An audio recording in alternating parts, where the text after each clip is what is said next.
اپنے بچے کو، بیٹے کو، جب ایک ہی اس کا بیٹا تھا تو اس کے دل میں یہ خیال آیا کہ میں اسے علوم و فنون سارے سکھانا چاہتا ہوں۔ اس نے اپنے بیٹے کو گھوڑ سواری بھی سکھائی، تیر اندازی بھی سکھائی، سیاست بھی سکھائی، فن حرب و ضرب بھی سکھایا۔ پھر خیال آیا کہ میرا بیٹا کچھ اخلاق بھی سیکھے، دینداری بھی سیکھے۔ ایک درویش تھے شیخ حسن، ان سے کہا کہ حضرت میں چاہتا ہوں کہ میرے بیٹے کو گھر آ کے پڑھا دیا کریں۔ توجہ ہے میری بات پر؟ میرے بیٹے کو تو حضرت فرمانے لگے کہ اگر تیرے بیٹے نے پڑھنا ہے تو میں نہیں گھر آؤں گا، وہ میرے گھر آئے گا۔ تو وہ کہنے لگا حضور میں بھی دیکھ ہی رہا تھا، مجھے بھی ایسا خوددار عالم ہی چاہیے تھا، خوددار عالم چاہیے تھا۔ بہرحال حضرت کے گھر وہ پڑھنے جانے لگا تو مسلسل 6 سال وہ طالب علم پڑھنے گیا، اور عام طالب علموں کے ساتھ اس شہزادے نے بیٹھ کر تعلیم حاصل کی۔ جب تعلیم اس کی مکمل ہو گئی، وہ مکمل طور پر فارغ ہو گیا، فنون اس نے پڑھ لیے، علم و ادب اس نے سیکھا، اخلاقی باتیں اس نے سیکھی، دین کے حوالے سے ضروریات سے حضرت نے اس کو آگاہ کیا۔ جب کافی حد تک وہ ان چیزوں کو سمجھنے لگا تو ایک دن وہ بلایا اس کے والد کو کہ اب تیرے بیٹے کی تعلیم مکمل ہوگی۔ اور محدث اعظم پاکستان رحمۃ اللہ تعالیٰ علیہ فرمایا کرتے تھے کہ مجھے میرے استادوں نے جب دستار فضیلت کی تھی تو میں نے وہ پگڑی کا کپڑا سنبھال کے رکھا ہے، اور جب میں مروں گا تو میں نے اپنے بچوں کو وصیت کیا ہے کہ مجھے کفن بھی اسی میں دینا، اس لیے کہ میرے اساتذہ نے یہ گواہی دی ہے کہ اب یہ دین کا چھوٹا سا طالب علم بن گیا۔ ایک دن جب فارغ ہو گیا تو استاد نے اسپیشل بلایا، کہا شہزادے کوئی کام ہے گھر آؤ۔ تو وہ بھی طالب علم تھا، وہ گھر آیا۔ جب حضرت کے کمرے میں داخل ہوا تو اندر سے انہوں نے کنڈی لگا لی دروازے کی، ہاتھ میں درہ لے لیا، اتنی زور زور سے درے برسائے کہ اس کے وجود پر نشان پڑ گئے، مارتے گئے۔ میری غلطی استاد جی، اس نے کہا چپ کر، غلطی پوچھتا ہے نالائق۔ پھر مارا، پھر مارا، بہت مارا، اور جب بہت زیادہ مار لیا تو خود بھی پسینے سے شراب، دروازہ کھولا، چل دوڑ جا۔ شہزادہ تھا نا، باہر کھڑا ہو کے کہنے لگا حضور آپ ظلم کر رہے ہیں، مجھے بتائیں تو صحیح میری غلطی کیا ہے؟ غلطی بتا کے مارے تو ٹھیک ہوا، پر میں تجھے غلطی بتاؤں گا، چل نکل جا۔ اس نے گھر جا کے اپنے ابا سے کہا، بادشاہ سلامت سے، کہ استاد جی نے ناجائز مارا ہے۔ بادشاہ سمجھدار تھا، کہنے لگا بیٹا جو قومیں اساتذہ کو کٹہروں میں کھڑا کرتی ہیں وہ کبھی کامیاب نہیں ہوتی، استاد کبھی ناجائز نہیں مارا۔ اگر فزکس کیمسٹری کا ہو تو وہ ناجائز نہیں مارتا، لیکن اگر 8000 کا مولوی ہو تو پھر وہ ناجائز ہی مارتا ہے۔ پھر سویرے اماں آئی جاتی ہے کہ جی تم مسیتے رہنا ہے کہ جا جانا ہے، 8000 تنخواہ ہے تو میرا 60 کروڑ کا منڈا ہے۔ میں غلط نہیں کہہ رہا، میں صحیح کہہ رہا ہوں۔ وہ اگر فزکس کا استاد ہو نا جو 10,000 روپیہ لیتا ہے تو پھر تو ٹھیک ہے، لیکن اگر بیچارہ غریب امام مسجد ہو تو پھر تو وہ شہزادے کو آگ نہیں لگا سکتا۔ یہ تقسیم ہے ہماری، یہ ظلم ہے۔ تو بادشاہ نے کہا کہ بیٹا اساتذہ ناجائز نہیں مارتے، تیری کوئی غلطی ہوگی جس کی تجھے نہیں خبر، استاد جانتے۔ اس نے کہا نہیں ابا میں وہاں رہا ہوں، کوئی بات ہوتی تو مجھے بھی پتا ہوتی، اور پھر اگر اتنی سخت بات تھی جس پہ اتنا مارا کہ میرے وجود پہ نشان پڑ گئے، مجھے بتایا جاتا۔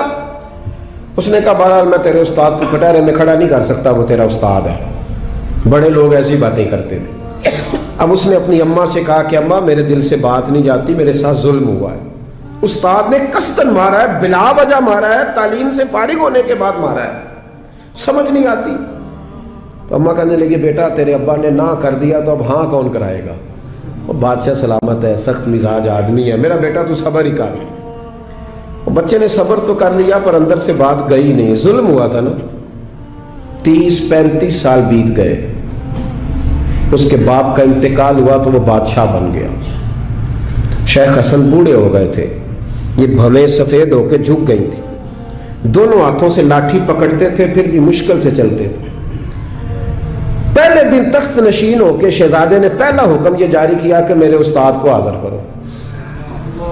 3-4 سپاہی بھیجے کو بابے کو پکڑ کے لاؤ جیسے بھی آ سکتا ہے، لے آئے۔ حضرت کو لا کے تب سامنے کھڑا کیا تو کہا استاد جی ناراض نہ ہونا، بوڑھے ہیں کمزور ہیں شک کوئی نہیں، پر میں کیا کروں، آج بھی دردیں اسی طرح میری تازی ہے، سوچتا ہوں تو پھر مجھے اسی طرح جلن محسوس ہوتی ہے، بتاؤ کیوں مارا تھا؟ تو شیخ حسن رو پڑے، کہنے لگے بیٹے بس اللہ سے میں نے دعا کی تھی کہ اس دن کے لیے مجھے زندہ رکھے، وہ دن آ گیا، میں نے آج کے دن کے لیے تجھے مارا تھا۔